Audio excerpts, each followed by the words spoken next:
everyone, and welcome to video 3 in chapter 2.7, role of government in microeconomics. So far we've done price ceilings and price floors. In this video we're going to do indirect taxes. And as with price ceiling and price floor, with indirect taxes we need to do three main things. We're going to define an indirect tax, we're going to draw the diagram to see the impact, and then we're also going to study how the tax affects the market and the different stakeholders within the market. So firstly, let's define the term indirect tax. So an indirect tax is a tax imposed by the government. So there's going to be some sort of payment to the government, but here it's on a specific good or service. So we can say that it's a tax on consumer expenditure, where expenditure means spending. So what that means is, as consumers, you only pay the tax if you actually buy that good. That's why we call it indirect. You only pay the tax if you buy it, rather than something like income tax, which would be a direct tax, which is a tax directly on your income, if you like. When we do macro, we'll look at income tax in a lot more detail. So the aims of the tax are various. It depends on what good or service they're putting the tax on. But in general, the government's going to raise money, which they can then use for other things. And also they're going to reduce consumption of certain goods. And this tends to be the main reason they do it. And we're going to look at some of those goods during this video. So one thing to note before we go into more detail is that the tax is generally paid for by producers. It therefore increases the cost to producers of actually making that product. And therefore the cost of production is one of the non-price determinants of supply. So therefore this will reduce supply. And that's how we're going to model this when we look at the supply and demand and the impact on the markets. So there are two types of tax we need to look at. The first is a specific or a per unit tax. I always learn this as a per unit tax, but it's also known as a specific tax. I think per unit is a much easier to learn because it's literally a fixed amount of tax on each unit. So for example, let's say that the tax is $20 per product. So every single product sold, there's a fixed tax of $20. So what's going to happen now is we're going to get a parallel shift upwards by the amount of the tax for the supply curve. So the initial supply curve is green, the supply curve after the tax is blue. And what we can see is the supply curve is going to shift upwards by the amount of the tax. So that at every single amount sold, the amount of the tax is the same. In contrast, an ad valorem tax is where the tax is a percentage of the selling price. So let's say the tax is 20% of the price. What you're going to see is that as the price increases, the amount of the tax on the good increases as well.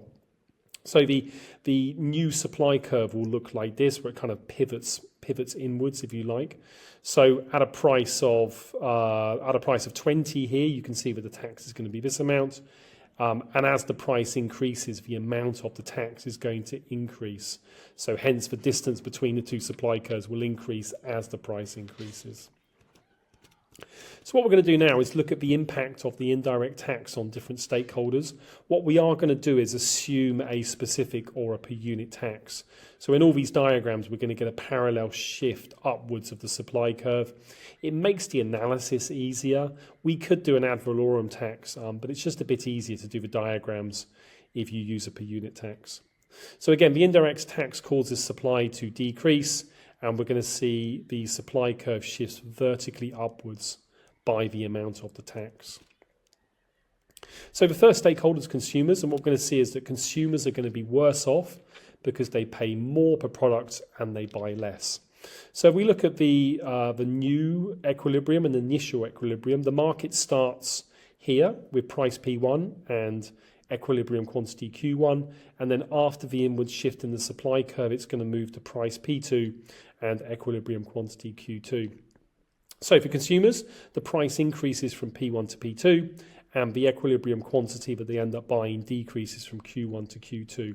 So consumers are definitely worse off. They're paying more and they're buying less of something. But the tax is often put on undesirable goods. So something we mentioned earlier is that the aim of the tax is often to reduce consumption of certain goods. So common examples of specific taxes or per unit taxes are on cigarettes, alcohol and petrol, where the government is taxing these goods. And one of the main reasons for doing it is to reduce the consumption. So the fact that consumers reduce their consumption from Q1 to Q2 is the intention of the tax by the government. On to producers. Producers are also going to be worse off because they receive less per product and they also sell less. So we can see that the equilibrium quantity, as we mentioned on the previous slide, decreases from Q1 to Q2. So therefore, producers are selling less. They also reduce the amount of price that they receive for each good, which can seem a bit confusing at first because surely if consumers pay P2, then producers also receive the higher price. But what we have to remember is that the producers have to pay the tax. So in this situation, the consumers pay P2, but then part of P2 has to go to the government because of the tax. Now, we saw that the supply curve shifts upwards by the amount of the tax, which is equal to the vertical distance here between the two supply curves. That distance is P2 minus P3. So P2 minus P3 is the amount of the tax. So therefore, the amount received by producers is going to be equal to P3. And we calculate that by saying, well, consumers pay P2, but then the tax is equal to P2 minus P3. So therefore, producers will receive P3. Additionally, some workers may lose their jobs. So some workers who work in this industry, because the producers are reducing the amount produced, they'll have less need for as many workers. So some workers may end up losing their job. We can also say now that producer revenue decreases from P1 Q1 to P3 Q2. So the initial producer revenue is equal to that box because they receive P1 for each product and they sell Q1.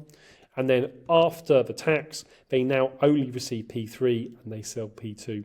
So producers are definitely worse off because they sell less and they receive less per product.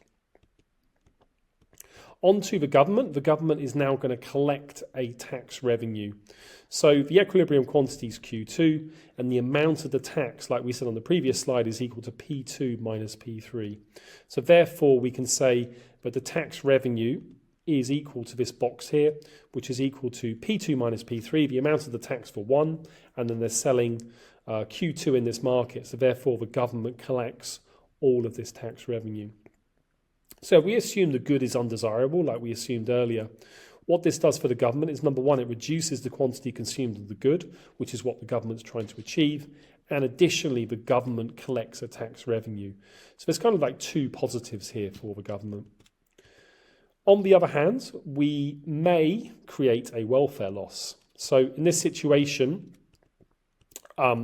we can analyse how the welfare loss is created.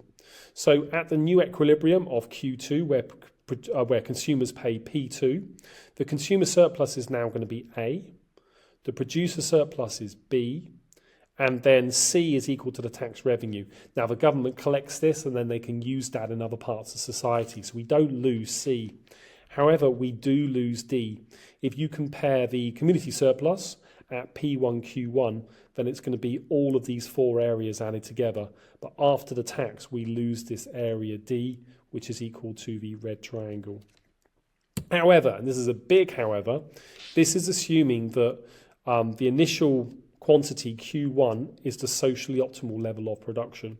What we're going to see in the next chapter, 2.8, market failure, is that sometimes by having the tax and reducing the amount produced and consumed in the market can actually remove a welfare loss. But we'll look at that when we get to that in the next chapter.